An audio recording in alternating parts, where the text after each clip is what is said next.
The latest entry in Helva Boss was ambitious, and if you don't think for too long about it, maybe even pretty good. But the moment you look past its surface level presentation, the episode goes from a grand mid-season special to just another episode that fails to meet its ambitions and is left feeling underwhelming. I'm going to go over a summary of what happens in this episode, so if you want to get to the review, skip to the time displayed on screen. The episode opens with Asmodeus and Fizzarali waking up together and planning out their day. Asmodeus has a busy day with business meetings, including a meeting with Stolas, and Fizzarali has to go to the greeter ring to pick up groceries and practice rehearsal. Asmodeus is concerned about Fizz leaving on his own in the crime-ridden greeter ring, but after Fizz assures him he's going to be fine, Asmodeus reluctantly allows him to go. Once Fizz gets to Greed, it doesn't take long for him to run into Blitz, who just so happened to be there for no particular reason. The two begin to bicker with each other, which escalates into them fighting in the streets. Meanwhile, in the building right next to them, Crimson is interviewing Stryker to be a hitman for him and tells him to prove himself if he wants to get hired.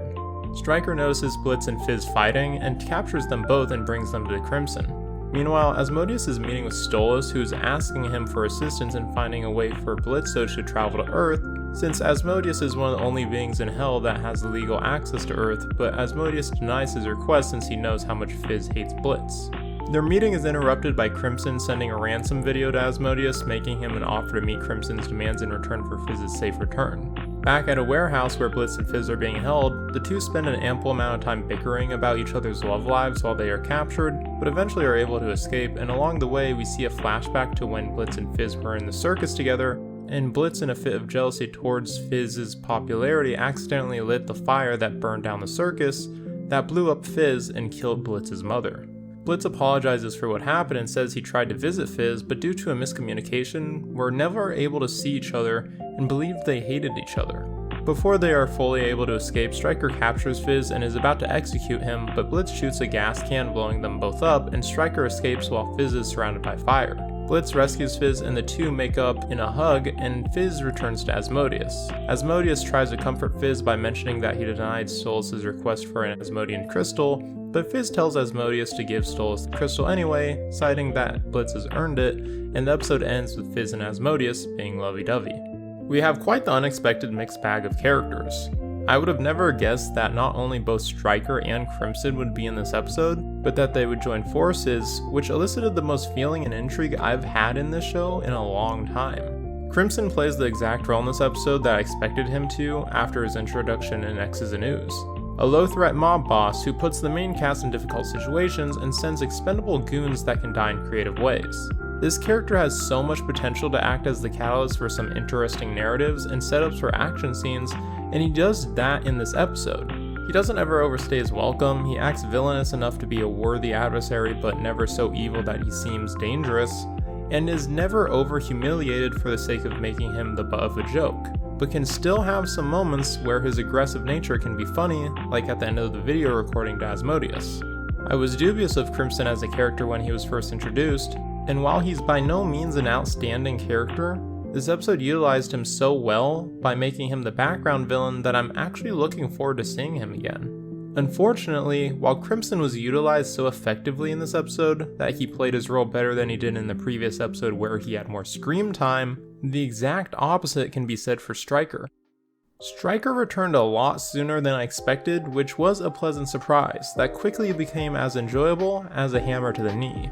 Western Energy essentially destroyed what made Stryker such a great character, but this episode completely and utterly decimated what made Stryker a great character. It's depressing how such an intimidating and impressive character has fallen so far within 2 episodes of his introduction. The stoic, cold-blooded killer has been essentially reduced to a supercilious goon who's all talk and no action. This character has completely and utterly failed at everything he has tried to do in the show, that the viewer would actively have to lie to themselves to take this character seriously anymore. It's possible that the original intention for this character was to act as the riches to rags character who slowly devolves and degenerates over time until he's a shell of his former self, which is a trope I like. But Stryker is the last character I would like to see embody said trope. If there's anyone that this would have worked much better on, it's a character like Stella or Androphus, and I thought this trope was already being used on the Cherubs, but for some reason it's now being applied to Stryker. If I'm going to be completely candid, I'm disappointed Stryker didn't die in this episode, as I thought for a moment he would. Just put this character out of his misery. He has become so hard to watch. And while what used to be one of, if not the most interesting characters in the show has fallen from grace, I have found myself a new character that I was very interested in learning about. I've had high hopes for Fizzarolli ever since his introduction in episode 2, and after literal years he is finally getting the spotlight shown on him. And he delivers for the most part. His introduction in the episode may not be one of my favorite sequences in the show, but sets an example of how to humanize a character. Simple things like seeing a character's morning routine and craving a specific food is a writing trope that has become less and less common due to so many shows being obsessed with making every character's action relevant to the story in some way. But by having small moments like this, the character becomes more real and believable, especially for someone like Fizzarolli, who has been portrayed in a negative light in nearly all his scenes before this. Again, the morning routine scene isn't my favorite scene, but it was a much needed breath of fresh air since most of the shows I covered don't understand how important scenes like these are for making a character more believable. Unfortunately, Fizz was always destined to have the Millie problem where his entire character after the morning scene only exists to prop up Blitz and Asmodeus. I understand that his relationship with Blitz was always the selling point for his character, but he doesn't have much going on for him outside of that. Sure, you could argue that he has his relationship with Asmodeus, but in the words of Blitz himself, Satan's taint, does fucking that lust guy make this what you're all about now? Can you say with a straight face that you're not seeing a little bit of Millie here? All Fizz talks about is Blitz and Asmodeus. He never really shows any of his interests or thoughts that aren't in relation to either of those characters.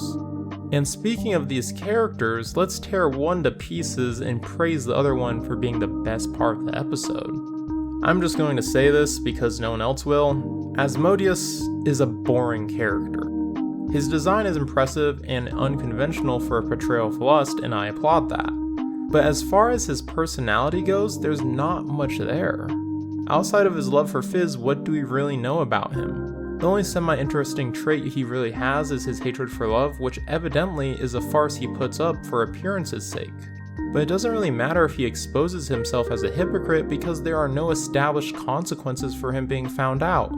So this trait of his, while interesting, carries no weight or importance. Outside of that, we know that he has a sweet tooth and supports consent when it comes to lovemaking. Isn't that just riveting? In all fairness to Asmodeus, he doesn't really have much screen time, so it may be difficult to make him interesting with the scenes he's given, but look at how popular Millie is with the screen time she has. I'm not going to give Vivian the benefit of the doubt for this character, but I can't be that mad at Vivian for her decisions in regard to Asmodeus because the character who really matters in Oops is Blitz, and this might be one of the best episodes for him yet. We get the usual crass loudmouth charm that one would expect from Blitz, but he never overdoes it, mainly because against all odds, Blitz has some very serious and wholesome moments throughout the episode that made him so much more nuanced that I actually have come to appreciate him more as a character than I ever have before. I fully expected him to be petty and stubborn about discussing the accident that happened between him and Fizz, but to my shock, he completely admitted that he was at fault and that he's genuinely sorry. This level of maturity is not only something I didn't expect to ever see from Blitz, but from Vivian Medrano as a writer. Up until now, I didn't think that she could write serious emotional moments like this. Sure, there was the fight between Moxie and Millie in the last episode that was well written, but I wasn't exactly taken by surprise like I was by how Blitz acted in this episode. Not only that, but after literal years, we finally understand Blitz's thought process in regards to his relationship with Stolas. It turns out that Blitz has convinced himself into believing that Stolas only sees him as a novelty due to him being an imp. Of course, we know that the truth is that Blitz has some serious abandonment issues, but it was still nice to see Blitz being transparent about his relationship with Stolas for the first time since Ozzy's. Before moving on, I got to praise Blitz's redemption moment near the end of the episode, where he uses all his circus skills to save Fizz from a similar situation that Blitz previously had failed at saving him from. It's a poetic trope, but seeing skills that he acquired from his life back at the circus being useful in a dire situation that Blitz is taking seriously is not only gratifying, but reminds the viewer that this character had a life before the show started and will always be a part of him, which makes Blitz that much more believable as a character. So yeah, this episode is stuffed with characters that all had a role to play.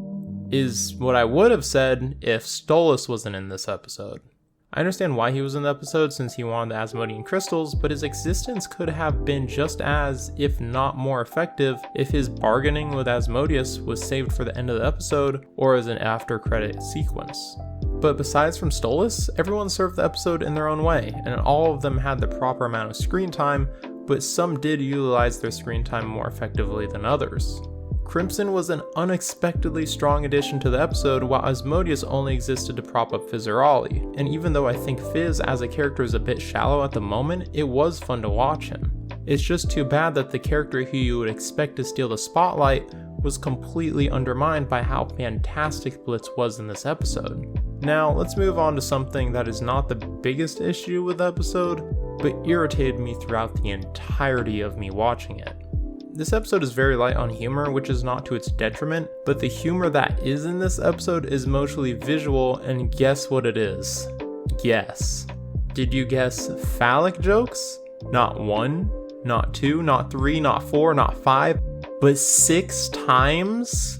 I'm 100% convinced that this episode was an early production back when episode 3 came out and Vivian saw the backlash to the dildo joke scene and purposely made sure to put as many of them as she could possibly fit in this episode out of spite, because if we are all being honest with ourselves, Vivian is very petty. You know how in late elementary school kids learn about private parts and think it's the funniest thing in the world? Well, most people who actually have self-awareness and mature later in life usually grow out of this in high school. Do you know how old Vivian is? 30 years old! You know, I wish I could say that I'm surprised that she has the mental maturity of an elementary schooler, but it does explain why she acts like she's 11 years old whenever anyone criticizes her. Anyways, the true tragedy of this episode is what this episode focuses on. Blitz and Fizz finally mending their friendship is wholesome, and I'm sure a big chunk of the fanbase was overjoyed to see it happen, but I hope I'm not the only one who noticed that this rivalry has barely been built up throughout the series and made what this entire episode built up to not nearly as impactful as it should have been. Fizz has only made an appearance in 3 episodes in this entire series, and one of them wasn't even really him. Blitz's admittance of being at fault and apology is believable enough to mend this friendship, but it has been such a minor side story that it feels off to have their friendship restored now. They have never had an intimate interaction up until this episode, with the only interaction they really had being Fizz making fun at Blitz at Ozzy's. There's never a truly emotional moment like we saw with Barbie Wire that made me want to see these two make up. The flashback episode certainly helped, but they had such little screen time together that it was difficult to gauge how close of friends they were.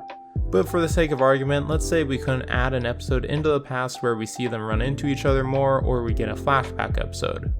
Would it be possible to make the viewer care more about seeing them make up in just this episode alone? Well, yes. In fact, the solution is so obvious that I was fully expecting it to happen, but it never did.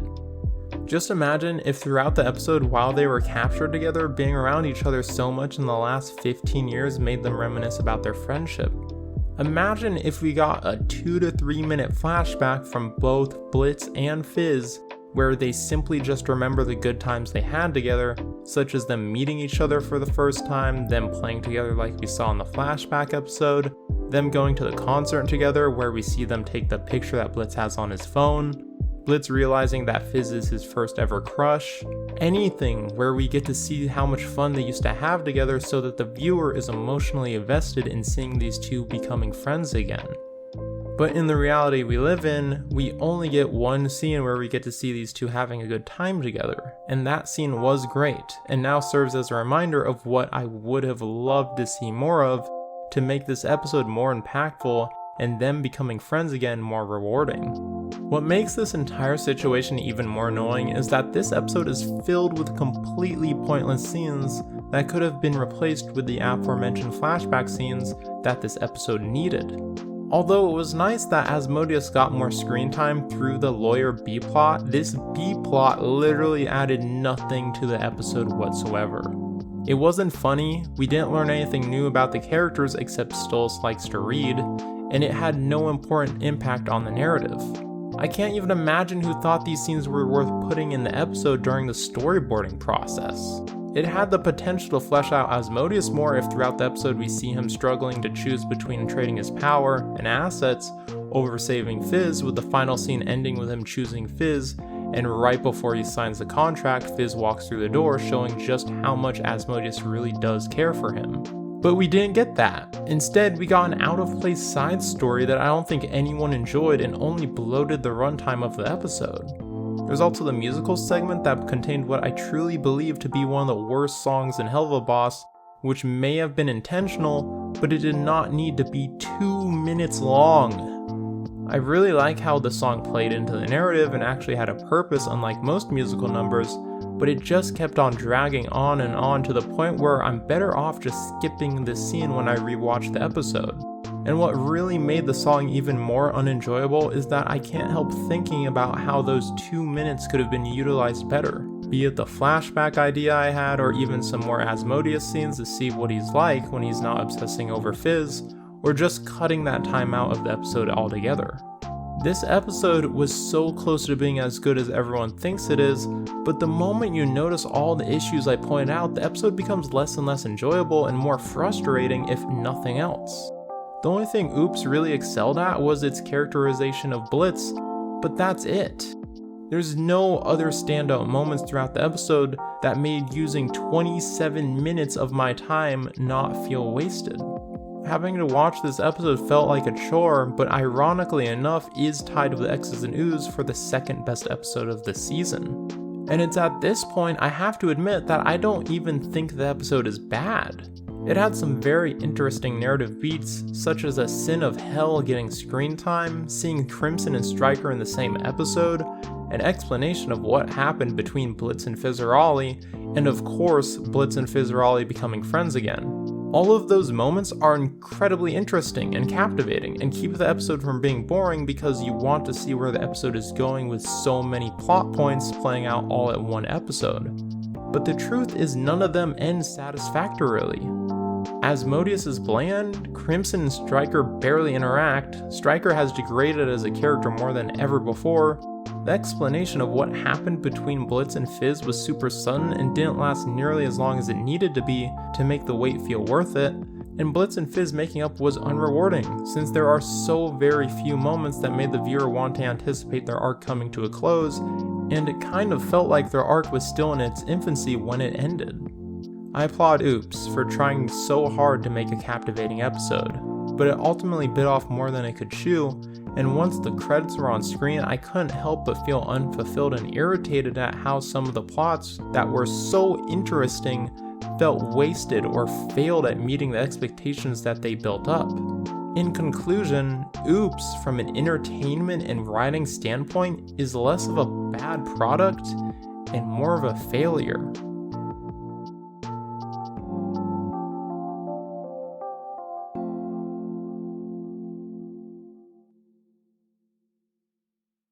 And he's got the biggest cock, you know? Like massive. I mean, imagine, like, the biggest, just a giant, huge, like a kaiju, but it's a cock, you know what I mean? Like a big monster. All right, I get it!